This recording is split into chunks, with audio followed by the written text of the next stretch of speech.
My name is Maribel Calloway. I was 31 years old and 32 weeks and 3 days pregnant when my husband's mother threw me down her staircase in front of 40 guests. For several seconds after I hit the bottom step, the room made no sound. Not the nervous murmur of relatives, not the click of champagne glasses, not even the music Celeste had selected for what she called the most important Calloway celebration in years. I could only hear my own breathing, short, broken pulls of air that hurt beneath my ribs. My left wrist was folded against my chest at an angle I knew was wrong. My head throbbed where it had struck the edge of a step, but neither pain frightened me as much as the sudden stillness inside my body.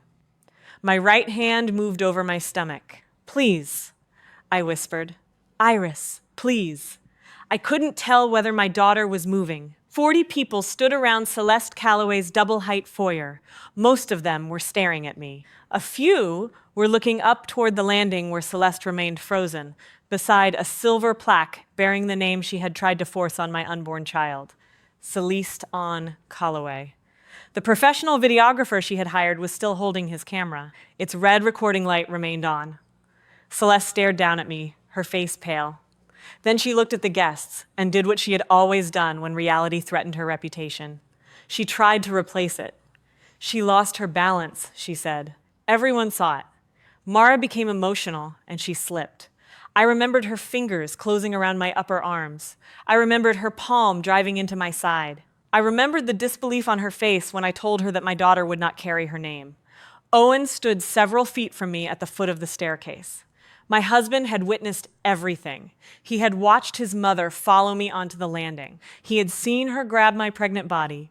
He had seen her shove me backward after I refused to name our daughter Celeste Ann, instead of honoring the grandmother who had raised me. But Owen had spent his entire life turning his mother's cruelty into misunderstandings. He softened her threats. He translated her insults. He asked everyone she hurt to be patient, because confronting her would only make things worse. Now, our daughter might have been dying inside me because he had waited too long to speak. Celeste began descending the staircase. "I need to check the baby," she said. "Mara, don't move." I tried to pull myself away, but pain shot through my wrist and into my shoulder. Owen stepped between us. His hands were shaking. His face looked empty, in the way it always did when his mother was angry, but something had changed in his eyes. For the first time since I had known him, he looked at Celeste without searching for a way to calm her. He inhaled. "No," he said. That single word silenced every person in the foyer.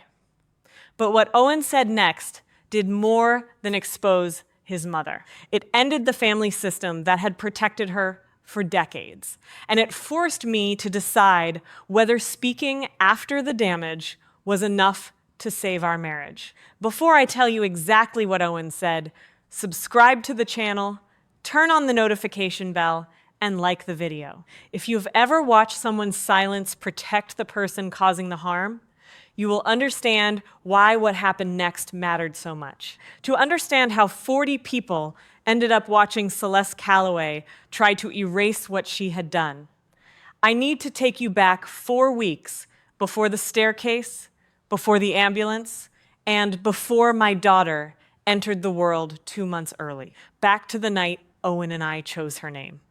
I was sitting on the floor of the unfinished nursery with my legs stretched beneath Iris Bell's wildflower quilt. My grandmother had sewn it by hand when I was 13. Tiny blue irises curved around the edges, connected by green stems that were slightly uneven if you examined them closely. I loved those imperfections. They reminded me that the quilt had been made by someone's hands, not ordered from an expensive catalog and delivered in a box. Owen sat opposite me with his back against the wall. The nursery contained only a crib, 2 paint samples, and several unopened cartons. But he kept looking around as if he could already see our daughter living there. "She kicked again," I told him. He moved closer and placed his hand where I guided it. A second later, the baby pushed against his palm. Owen laughed. It was the unguarded laugh I heard when we were alone, the one that made it easy to remember why I had married him. "She's strong. She'll need to be if she inherits my coordination." "She's not inheriting your coordination. You walked into the crib yesterday. It moved. The crib? I'm almost certain. I smiled and ran my fingers over one of the embroidered flowers. Owen noticed. You're thinking about your grandmother. I've been thinking about her a lot. Iris Bell became my guardian after my father left and my mother died. She never had much money, and she never made speeches about sacrifice. She simply showed up every day until showing up became the safest thing I knew. She packed my lunches, sat through school concerts, and taught me how to sew repairs into clothes that other people would have thrown away. Most importantly, she never used the things she did for me as evidence that I owed her my life. I looked down at my stomach. What do you think about Iris? Owen's expression softened. For her first name? I nodded. I know we discussed June, but I keep coming back to Iris. I want our daughter to carry the name of someone who understood that loving a child doesn't mean owning her. He was quiet for a moment, not the tense silence he used around his mother, but the thoughtful kind. Iris June Calloway, he said. Hearing the complete name made something settle inside me. Iris June. Owen repeated it once more, testing its weight. I love it. Are you sure? I'm sure. You know your mother won't be. His smile faded, but he kept his hand over our daughter. She'll adjust. That was Owen's favorite prediction about Celeste. She'll adjust. She'll calm down. She doesn't mean it the way it sounds. Give her time. At that moment, however, I wanted to believe him. I wanted our daughter to have a father who could love the name Iris and a grandmother who would eventually accept it. I folded the wildflower quilt across my lap. Then, she's Iris June Calloway. Owen leaned forward and kissed me. Our daughter, he agreed. 3 days later, Celeste came to our house. She arrived without calling and walked inside when Owen opened the door, carrying the faint floral scent that always seemed to announce her before she spoke. She found me in the kitchen and immediately placed both hands on my stomach. There is my little Calloway girl. I stepped back as gently as I could. Celeste's hands remained suspended for a moment before she lowered them. You've become sensitive lately. I just prefer being asked before someone touches me. I'm her grandmother. And I'm still the person whose body she's inside. Celeste gave me a thin smile before turning toward Owen. He looked down at the coffee he was preparing. Celeste took a seat at the kitchen table, as if the conversation had already bored her. Have you two finally settled on a name? Owen glanced at me. That small movement asked me to answer a question we had decided together. I placed my hand over my stomach. Yes, her name is Iris June. Celeste stared at me, then she laughed once. No, the word was soft, almost amused. Owen put the coffee container down. Mom, we already decided. Iris is an old woman's name. It was my grandmother's name, I said. She raised me. Celeste tilted her head. That is touching, Mara, but sentiment and legacy are not the same thing. To me, they are. You married into the Calloway family. This child will carry our surname, and she should carry a name worthy of it. Owen moved closer to the table. We both like Iris. Celeste did not look at him. I've already given this considerable thought. Celeste Ann has dignity, history, and continuity. She isn't being named Celeste Ann. For the first time, the smile disappeared completely from her face. Her eyes moved from me to my stomach. Then she looked at Owen and waited. He said nothing. Celeste turned back to me. The baby will be named Celeste Ann, she said. You simply haven't accepted it yet. For a moment, I waited for Owen to correct her. His mother had just announced that our decision about our daughter's name was temporary, as though the child inside me belonged to whichever adult possessed the most confidence. Owen rested both hands on the kitchen counter. Mom, Mara and I chose Iris June. Celeste looked at him with practiced disappointment. And I am trying to prevent both of you from making a sentimental decision you'll regret. We won't regret it, I said. You're 32 weeks pregnant. Everything feels profound to you right now. My grandmother's name felt profound before I was pregnant. Celeste sighed and turned to Owen. Explain it to her. The request was so automatic that Owen seemed to shrink before answering. There's nothing to explain. We agreed on Iris. After she brought out a quilt and told you another sad story. The folded wildflower quilt remained on the arm of the living room chair. Celeste glanced toward it as though it were evidence of manipulation, rather than the last thing my grandmother had made for me. "You will not speak about Iris that way in my house," I said. Celeste's eyes narrowed. "Your house?" Owen's shoulders tightened. There it was, the gift that was never allowed to remain a gift. Celeste had contributed to our down payment when Owen and I married. The documents called the money unconditional. Celeste called it proof that she had earned a permanent vote. She looked slowly around the kitchen. Who made this home possible? Who gave Owen a position when the construction market collapsed? Who made sure you could prepare for this child without worrying about whether the mortgage would be paid? "I have a job," I said. "So does Owen. At my company, he earned his position. Then perhaps the two of you should remember where your stability came from." Owen finally moved away from the counter. "Mara doesn't owe you our daughter's name." It was the strongest sentence he had spoken since Celeste arrived, but he delivered it like an apology. Celeste picked up her handbag. "I didn't say she owed me anything. You just listed everything you've ever given us. Because your wife is behaving as though I've contributed nothing to this family." "This isn't about money," I said. "Everything becomes about money when people refuse to show gratitude." She slipped the bag over her shoulder and walked toward the front door. At the threshold, she turned back to Owen. "Your father understood legacy. I'm sorry he isn't here to explain it to you." Then she left. Owen closed the door and stood with his hand on the lock. I waited. He did not follow her, but he did not call her back and establish a consequence either. He simply stayed by the door as though he had survived something. "You told her," he said eventually. "We told her, I backed you up. You asked her to accept a decision she has no authority to reject. What did you want me to do? Throw her out?" She was already leaving. "Mara." She walked out believing this conversation is still open. He pressed his fingers against his forehead. "She's upset. So am I. I know. No, you know she's upset. You feel her anger like an alarm. Mine is something you think we can discuss later.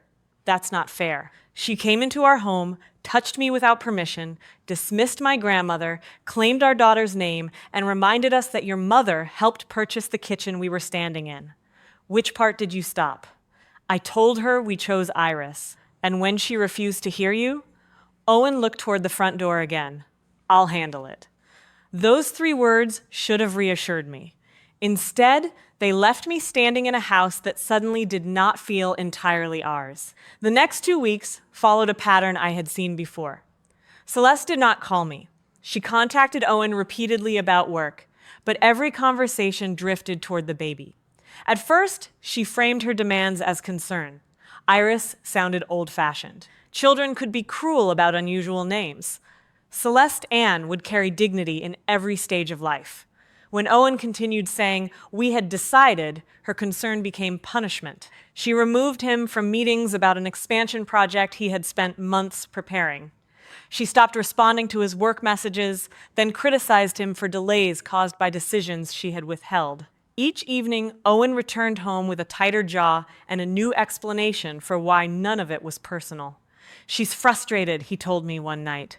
"She's punishing you. She's under pressure. She created the pressure. She'll get over it. She doesn't have to get over it because you keep showing her that she can make our lives uncomfortable until we surrender." Owen loosened his tie and sat across from me. "What do you want me to do? Quit tomorrow? I want you to stop treating every boundary as unreasonable unless I can enforce it without costing you anything." His face changed. "That's not what I'm doing." "Then tell me what you are doing." He had no answer. The following Saturday, Tessa visited. Owen's older sister rarely came to our house without an invitation. She had built her life far enough from Celeste's daily reach that even casual family visits required emotional preparation. She brought tea for me and nothing for the nursery. That made her the only Calloway relative who had arrived without an object she expected me to display. Owen told her about the name dispute before I could decide whether it was worth mentioning. Tessa listened without interrupting. When he finished, she looked at him. "You need to leave the company." Owen gave a short laugh. "Good to see you too. I'm serious. Mom and I are having a disagreement. I'm not abandoning a career over a baby name. That's what you said when she threatened to stop speaking to me because I moved out. This is different. It's always different to you because you're still inside it." Owen's expression hardened. "You walked away. You don't get to judge how I manage the relationship I stayed to handle." "I didn't walk away from you. I left a company where our mother believed signing my paycheck meant she could approve my apartment, my friends, and every person I dated. She was trying to protect you." Tessa looked at me, then back at him. "She trained you well." The room went quiet. Owen stood. "I'm not doing this." Tessa did not raise her voice. "That sentence is how you do it." He left the room. I expected Tessa to apologize. Instead, she watched the hallway through which he had disappeared. "I used to think he was the lucky one," she said. "Because he stayed? Because she was softer with him. Then Dad died, and she stopped needing Owen to be her son. She needed him to be the person who never left." I looked toward the hallway. "He thinks leaving her company would destroy everything we've built. That's because she needs him to believe she built it." Tessa's attention moved to my stomach. "Are you still going to the shower?" "I haven't decided." Decide based on what you can trust, not what Owen promises she'll become. Before leaving, Tessa touched the folded quilt with the back of 2 fingers. "Your grandmother made this?" "Yes. It's beautiful." She did not ask whether it was expensive. That night, I told Owen I did not want to attend Celeste's baby shower. He was sitting on the edge of our bed, reviewing emails from work. "She invited 40 people," he said. That was her choice. Some of them are traveling. That was also her choice. She told everyone the argument was resolved. It isn't. I know, I'm just saying she might be trying to move forward. She removed you from a project because we wouldn't name our daughter after her. She put me back on it yesterday, after you agreed to talk me into attending. He closed the laptop. "I didn't agree to talk you into anything. She called you. You came home asking me to reconsider. Then your project returned." Owen's silence confirmed the sequence. I sat beside him. "I need you to understand something. I'm not afraid of your mother being disappointed. I'm afraid that every time she ignores a boundary, you lower the boundary until she can step over it. I won't let her do anything at the shower. You didn't stop her in our kitchen. What should I have done differently? Tell her the conversation was over. Tell her that if she mentioned the name again, we would leave. Then follow through." He looked down at his hands. "I can do that.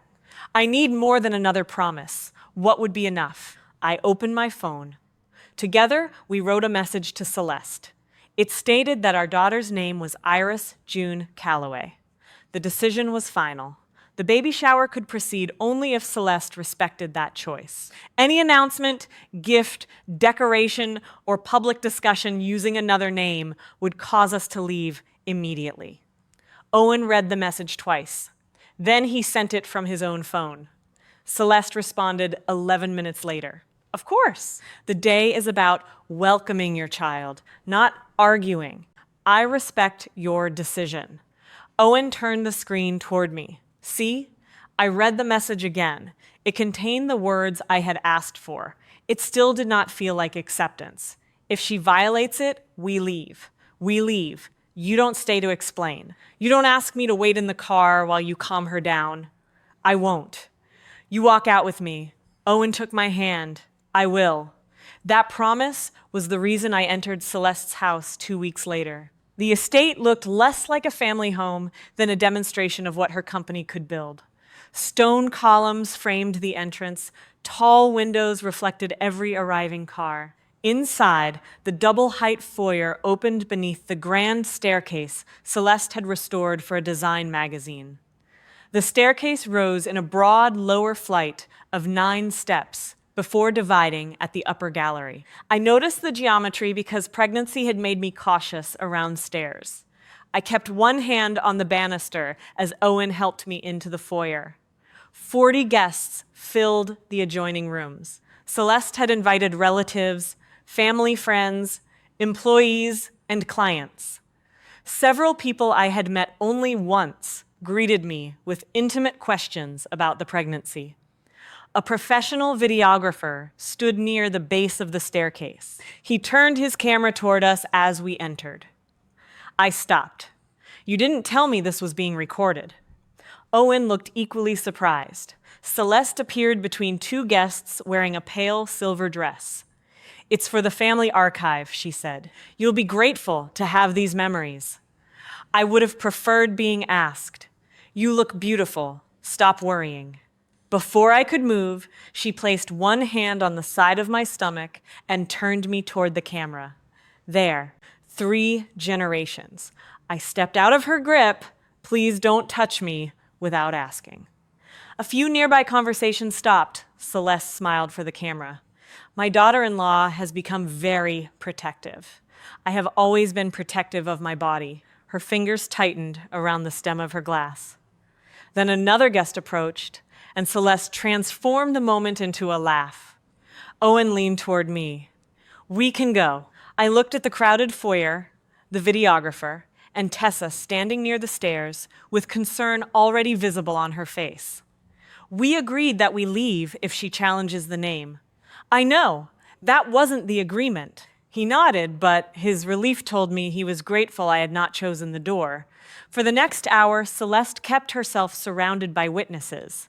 She accepted compliments on the decorations as if the shower honored her. She directed guests toward food, corrected where gifts were placed, and interrupted anyone who asked me how I was feeling. When a family friend asked whether we had completed the nursery, Celeste answered first. They would still be staring at paint samples if I hadn't sent my designer. "We didn't use the designer," I said. Celeste laughed. "Mara insists on doing everything the hard way." Owen touched my elbow. "Food?" I understood the translation. "Do not answer. Do not embarrass her. Keep the room calm." I moved away without taking his arm. The first monogram appeared on a knitted blanket. A guest unfolded it across my lap. 3 silver letters had been sewn into one corner. C-A-C. The woman smiled. "Celeste told us you'd chosen something classic." I stared at the initials. Across the room, Celeste lifted her glass to her lips. Owen stepped closer. "It must be a mistake." The guest's smile faltered. "Oh, I'm sorry. I ordered exactly what was on the registry." "We didn't create a monogrammed registry," I said. Celeste crossed the room. "The vendor used an early draft. There is no reason to make our guest uncomfortable." She folded the blanket before I could examine it again and passed it to an employee. Tessa appeared beside me. "There are more," she said quietly. "What?" "Boxes in the sitting room. Same initials." I looked at Owen. His face had gone pale. "You knew?" I asked. "No." "Did you see any of this before today?" "No." I swear, Celeste clapped her hands from the center of the room. "Everyone will open the rest after the presentation."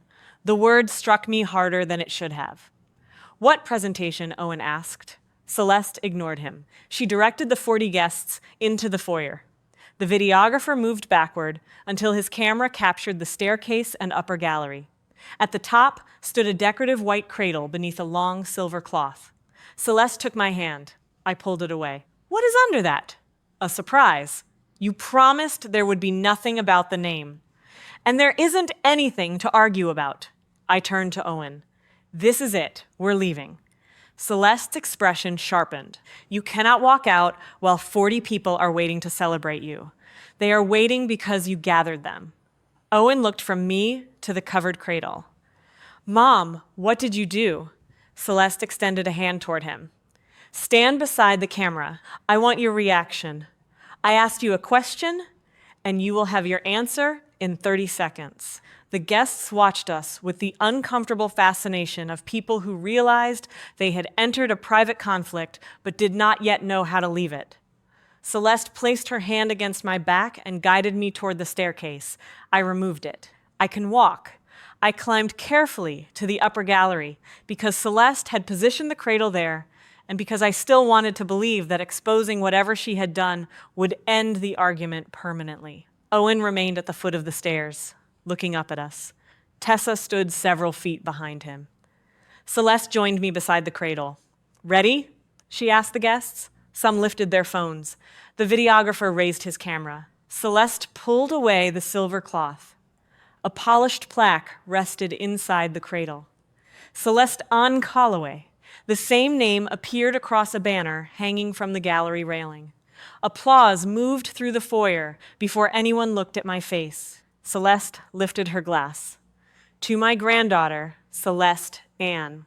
May she carry the strength of the women who built this family." My stomach tightened. I looked down at Owen. He did not clap. He did not speak either. "Her name is not Celeste Ann," I said. The applause stopped unevenly. Celeste kept her glass raised. "Mara is emotional. My daughter's name is Iris June Calloway." A guest lowered her phone. Another glanced toward the entrance. Owen looked up at me, but the words I needed from him never arrived. Celeste leaned close enough that only the people nearest the staircase could hear her first sentence. "Do not humiliate me in my own home. You created this. I created everything around you." Then she faced the guests. Mara's late grandmother was important to her. Naturally, pregnancy has made those memories intense. Owen and I will help her make a decision that reflects both families. "No," I said. "You will not." Celeste's jaw tightened. "I paid toward the house where you plan to raise this child. That did not buy naming rights. I employ your husband. That did not buy my daughter either." A murmur passed through the guests. Celeste looked down at Owen. "Are you going to allow her to speak to me this way?" He opened his mouth. Nothing came out. The silence hurt more than if he had agreed with her. I lifted the silver plaque from the cradle and placed it on the floor beside Celeste. "This shower is over for me." "Mara," Owen said. I looked down at him. "We had an agreement." "I know." "Then get my coat." He hesitated. It lasted only a second, but Celeste saw it. That second told her he was still available to be divided. I turned toward the staircase. Celeste seized my arm. "You are not walking out after disgracing me. Let go. You will apologize to these people for refusing to give you my child's identity." Her other hand closed around my upper arm. The guests below became completely silent. I pulled back.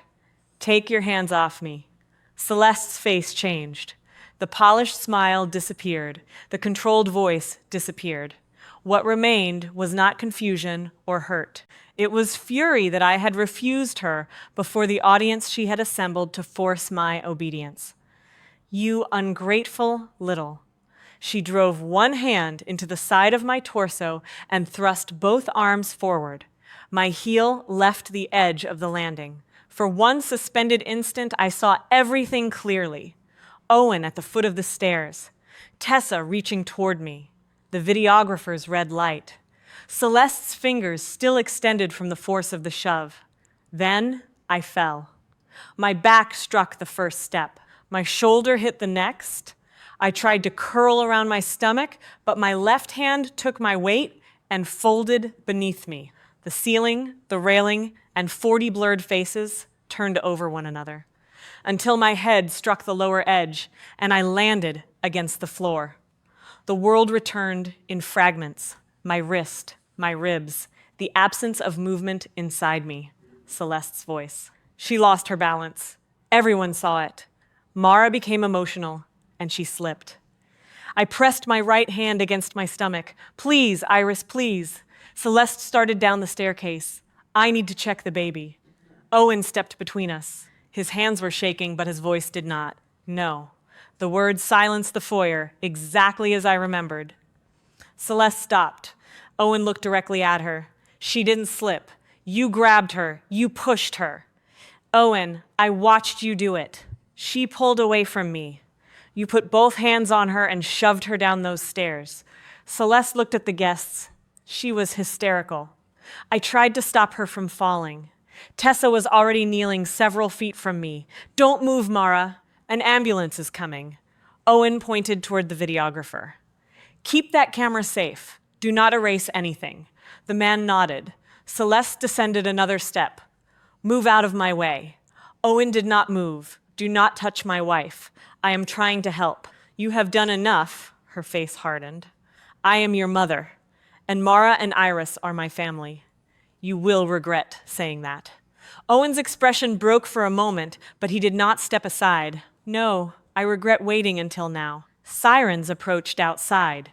Celeste looked around the foyer as though she expected someone to restore her authority. No one did. Several guests moved away from her. Others were already speaking into their phones. One woman was crying. A man near the entrance opened the doors for the paramedics.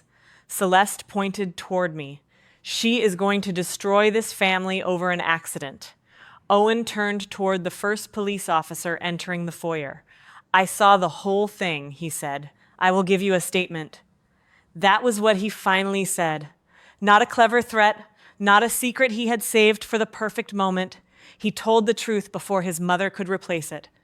Paramedics secured my neck and transferred me onto a board. One attached a monitor, while another asked questions I struggled to answer.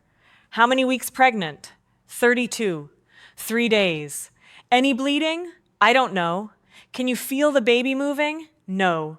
Owen stood beside the stretcher. I'm coming with you. A paramedic looked at me for permission. I wanted to say no. I also wanted someone in that ambulance who knew our daughter's name. I nodded.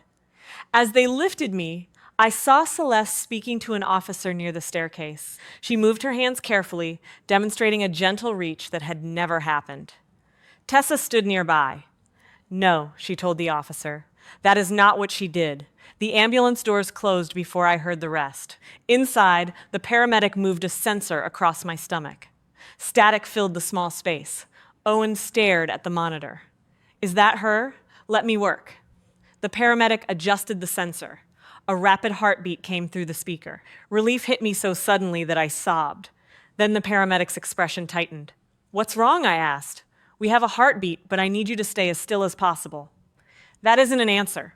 We're alerting obstetrics now. Owen reached for my right hand. I let him hold it because my fear was larger than my anger. At the hospital, everything happened faster than my mind could process. Doors opened. People lifted me from one bed to another. Someone cut the sleeve away from my injured wrist. A nurse placed an oxygen mask over my face, while another attached fetal monitors. The room filled with alarms. A doctor leaned over me. Mara, the impact has caused a placental abruption. Your baby is in distress. What does that mean? It means part of the placenta has separated. We need to deliver her now. She's too early. I know. The neonatal team is ready. I turned toward Owen. His face was wet.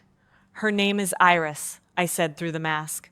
I know. Iris June. I know. Do not let anyone change it. No one will. The doors opened behind him. A nurse moved Owen away as they prepared me for surgery. The last thing I remembered was his voice following me into the operating room. Iris June Calloway. When I woke, the room was dim. My left arm was secured in a temporary splint. My abdomen burned beneath the blankets. Every breath carried a dull ache from my ribs. There was no crib beside the bed. I turned my head too quickly, and nausea rolled through me. A nurse approached. Easy. Where is my baby? She's in neonatal intensive care. Is she alive? Yes. The answer broke something open inside me. I covered my face with my right hand and cried until the movement hurt my abdomen. The nurse waited. She was born at 4 pounds, 2 ounces, she said when I could listen again. She needs help breathing, and the neonatal team is watching her closely, but she is stable. Can I see her? As soon as your doctor clears you. What happened to me? You have a concussion, a fractured wrist, and extensive bruising. The placental abruption caused the fetal distress. The words came slowly, each one attaching itself to the memory of a step. Where is my husband? Outside. He asked us to let you decide whether he comes in. I closed my eyes. Even then, he was waiting for someone else to determine what he should do. But for once, the person he was waiting for was me. Let him in. Owen entered without his jacket. Dried blood marked one cuff of his shirt. My blood. He stopped several feet from the bed. Iris is alive, I said. He nodded. I saw her through the incubator. You saw her before I did? The pain in my voice made him flinch. The doctor said you were still unconscious. I didn't touch her. I just needed to know. I know. He lowered himself into the chair. For a while, neither of us spoke. Then I asked, did you tell the police? Yes. Everything? Everything I saw. Your mother, your grandmother's name, the presentation. Her hands on you, the shove. Did they find the video? The videographer gave them the memory card. He said the camera never stopped. You didn't know that when you spoke? No. I looked at him. What exactly did you say? Owen repeated the words from the foyer. He told me how he had contradicted Celeste, ordered the recording preserved, and promised the officer a complete statement. When he finished, he pressed his palms together. I should have spoken sooner. Yes, I knew she was controlling. I knew she used the job and the house against us. I kept telling myself she wouldn't cross a line if I could keep everyone calm. She crossed every line before the staircase. I know, no, you know now. I needed you to know when she touched me after I asked her not to. I needed you to know when she stood in our kitchen and told me she owned our daughter's name. I did know. That answer hurt more than denial. Then where was your voice? He looked down. I was afraid. So you let me carry the consequences. Yes. No explanation followed. For the first time, Owen allowed the ugliest truth to remain intact. I love you, he said. I believe you. His eyes lifted. But love was never the question. What do you need me to do? I need you to move out. He went still. Mara, I cannot recover from this while wondering whether your mother's next message will make you reconsider what happened. It won't. I heard that promise before the shower. He closed his eyes. You're right. Iris and I need a protective order. I need no contact with Celeste. Not supervised contact, not apologies through relatives, nothing. You'll have it, and you will not ask me when I'm coming home to you. You will wait until I decide whether there is still a marriage to return to. His mouth trembled. All right. He stood, but he did not approach the bed. I'll move out before you're discharged. That was the first promise he kept without making me monitor it. The following morning, a hospital administrator brought the birth registration documents. Owen was present because I had allowed him to visit, but he remained near the window. The administrator asked for our daughter's full legal name. I held the pen in my right hand.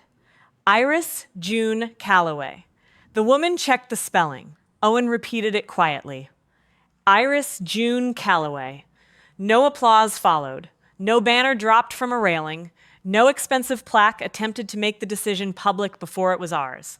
Her name entered the world through 2 signatures and the truth. Later that afternoon, a nurse took me to the neonatal unit. Iris looked impossibly small beneath the clear walls of her incubator. Wires crossed her chest. A breathing device covered part of her face. I placed my hand through the opening and touched one finger to her foot. She moved. It was the smallest motion I had ever seen. It felt larger than the staircase. I'm here, I whispered, and you're Iris. Owen stood outside the room until I motioned for him to enter. He did not touch the incubator until I nodded. For the next 4 weeks, Iris remained in neonatal intensive care. I stayed in the hospital until my doctors were satisfied that the concussion and surgical recovery were stable. Then I returned to our house. Owen had already moved into a small rental apartment. He left the keys to our home on the kitchen counter, even though his name remained on the property. Beside them was a written list of bills he had arranged to continue paying, and the contact information for the attorney handling the protective order. He did not leave flowers. He did not leave a letter asking me to remember the good years. He did not leave another promise. He simply did what I had asked. The protective order prevented Celeste from contacting me or approaching Iris. She tried to reach Owen instead. At first, the messages were angry. She accused him of allowing me to exploit an accident. She reminded him of his salary, his career, and every opportunity she believed she had created. When anger failed, she became frightened. She said she could not survive prison. She said his father would be ashamed. She said a good son would understand that one terrible moment should not destroy an entire family. Owen did not answer. He forwarded every message to the attorney. Celeste then contacted guests from the shower. Some received apologies that quietly described me as unstable. Others were reminded of contracts, friendships, or favors Celeste had provided. She asked them to clarify that the fall had happened quickly and that no one could be certain what they had seen. Her attorney eventually ordered her to stop. By then, investigators had collected statement after statement. The accounts differed in minor details. Some guests remembered which hand Celeste used first. Others disagreed about whether I struck my shoulder or wrist against the upper steps. They agreed on what mattered. Celeste grabbed me. I demanded that she release me. She propelled me backward. The videographer's recording removed the remaining doubt. A detective visited me after Iris had been in neonatal care for 12 days. "You are not required to watch it," she said. "I don't want to. We can proceed without asking you to." Does it show her hands? Yes. Does it show that I didn't slip? Yes. Does it show Owen? The detective nodded. It shows him at the bottom of the staircase. It also records his statement immediately afterward. I looked through the neonatal unit window toward Iris's incubator. Then, I don't need to see it. Celeste had hired the camera to preserve an image of her family honoring her. Instead, it preserved the moment her family stopped protecting her. Tessa came to the hospital that evening. She stood beside me at the viewing window. "She has been calling me," she said. "Did you answer?" "Once." "What did she say?" "That I should remember who supported me through college." I almost laughed, but my ribs still hurt. "What did you tell her?" "That paying tuition did not purchase my testimony." Tessa looked at Iris. "I should have done more before this. You left her company. You warned Owen. I also stayed quiet at a lot of family tables because challenging her was exhausting. That does not make you responsible for what she did. No, but it does make me responsible for what I do now." She gave the police a complete statement the following day. Owen gave a second recorded interview after Celeste's attorney suggested that pregnancy and pain might have distorted my memory. He did not soften a word. When the attorney contacted him privately and proposed describing the shove as an attempt to restrain me, Owen ended the conversation and informed the prosecutor. I learned this from our lawyer, not from Owen. He did not present basic honesty as a gift. 3 days before Iris came home, Owen asked to meet me in the hospital cafeteria. He placed an envelope on the table. "My resignation. I did not touch it. You don't need my permission to leave her company." "I know. Are you expecting me to congratulate you?" "No. Then why show me?" "Because the job was one of the reasons I kept asking you to tolerate her." "You should know that reason is gone." "What will you do?" "I've accepted a project estimating position with another construction firm. It pays less. Can you support yourself?" "Yes." "Can you keep contributing to Iris's care?" "Yes." I studied him. He looked exhausted, but he did not look uncertain. "What about the house?" "The money she contributed was documented as a gift. She has no legal ownership. That doesn't stop her from using it." "No. I think we should sell." The suggestion surprised me. Owen continued before I could answer. "Not to prove anything to her. I don't want us living inside an argument about what she gave us." "I'm not ready to decide where us lives. I understand. If we sell, we divide the proceeds while we're separated." "All right. And this doesn't mean I've decided to stay married." I know. There was grief in his face, but no resistance. I finally touched the envelope. "Why now?" "Because speaking after you fell was the easiest part." I looked at him. He swallowed. For a few minutes, I knew exactly what was right. Everyone could see it. Leaving the company means choosing the same truth when there isn't an ambulance or a room full of witnesses. That was the first time I believed he understood the difference. Iris came home after 4 weeks in neonatal intensive care. She still weighed less than most full-term newborns, and I checked her breathing so often that sleep became something I did in 10-minute fragments. Owen visited only when invited. He learned how to prepare bottles, track medications, and recognize the signs that required a call to the neonatal clinic. He never used those tasks to force closeness with me. If I asked him to leave at 6, he left at 6. If Celeste sent a message through a relative, he documented it and passed it to the attorney. If someone suggested that keeping a grandmother away from a child was cruel, Owen corrected them before I had to. 2 months after the assault, we began couples therapy. During the first session, the therapist asked Owen what his silence had accomplished.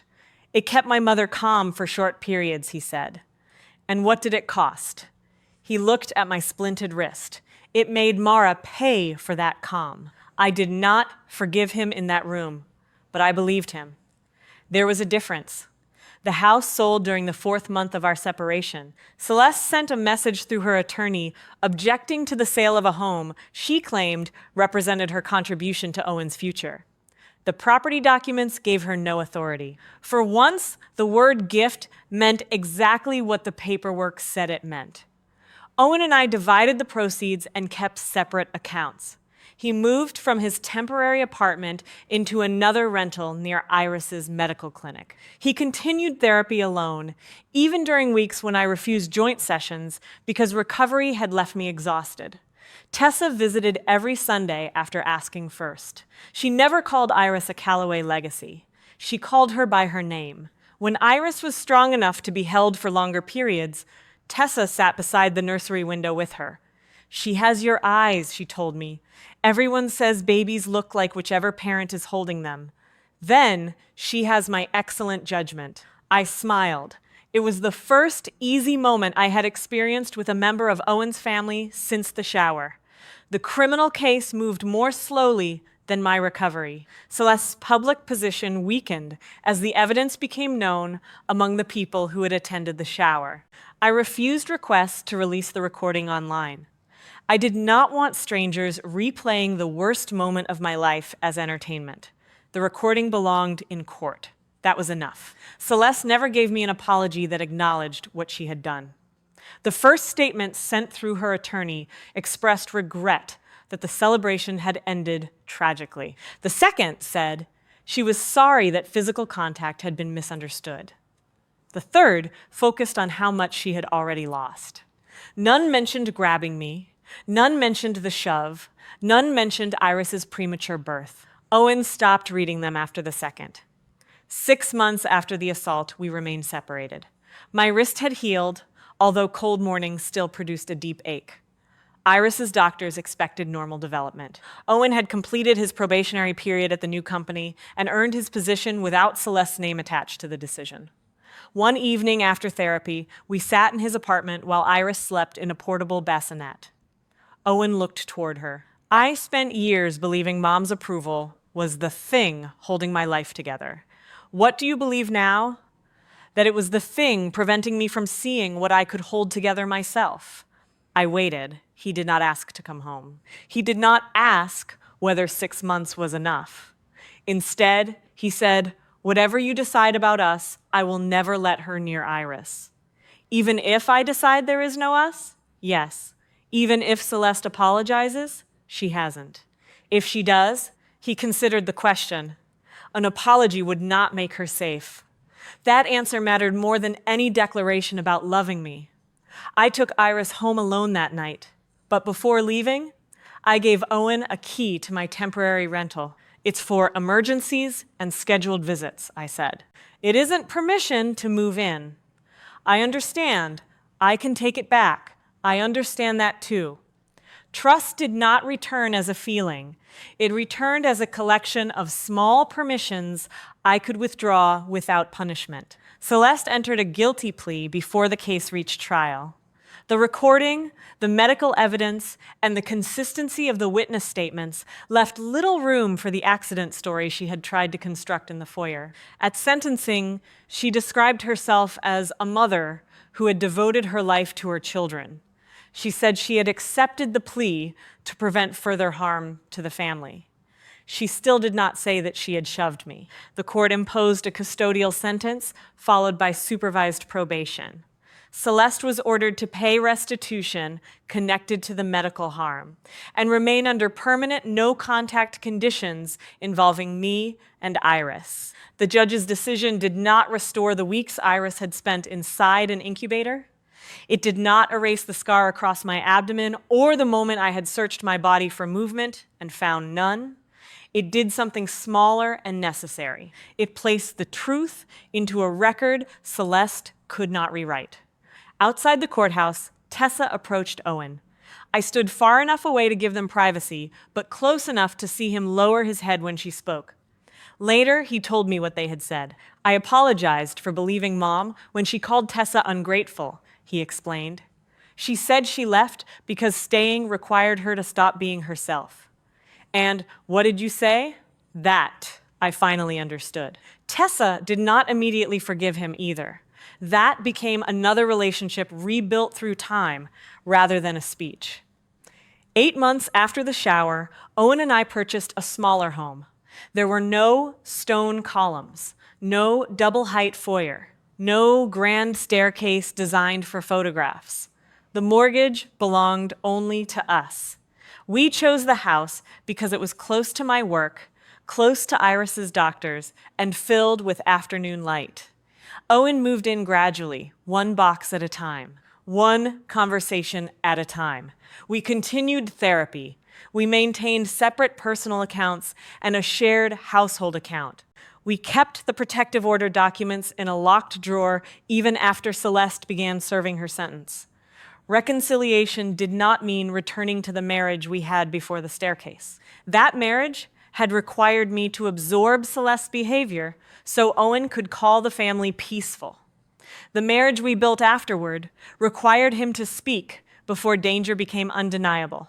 Sometimes he still froze when conflict appeared. The difference was that he recognized it. He named it. Then he acted. Tessa became the only member of Owen's family with a regular place in Iris's life. She asked before visiting. She asked before picking Iris up. She respected no without turning it into rejection. Those choices seemed small until I remembered the woman who had believed biology granted access to my body and authority over my child. I never heard Celeste's voice directly again. Messages sent through unauthorized relatives received no response. Gifts addressed to Iris were returned through counsel. Requests for photographs were denied. Some people called the boundary permanent punishment. I called it evidence-based protection. On the first quiet evening after the last moving box was opened, I carried Iris into her nursery. Owen had painted the walls himself. There were no silver monograms and no name chosen to flatter the adult who purchased them. Above the crib hung a simple wooden sign, Iris June. I opened a storage box and removed my grandmother's wildflower quilt. The blue irises were faded, several stitches had loosened with age. I could still see the places where Iris Bell's hands had guided the thread unevenly through the fabric. Owen stood in the doorway. "Do you want help? I've got her." He nodded and waited. I lowered Iris into the crib and spread the quilt lightly across her. Her fingers closed around one embroidered flower. For years, I had believed that giving a child a family meant preserving every relationship around her. My grandmother had taught me something different, although I had needed a staircase and 40 witnesses to understand it fully. Family was not the person who paid the largest bill. It was not the person with the grandest house. It was not the person who demanded a child's name as proof of gratitude. Family was the person who made vulnerability safe. Owen came closer only after I reached for his hand. He looked down at our daughter. "Iris June Calloway," he said. This time, there was no fear in his voice and no one else's permission hidden inside the name. Iris June slept beneath Iris Bell's wildflower quilt in a modest home that Celeste could not enter, finance, rename, or control.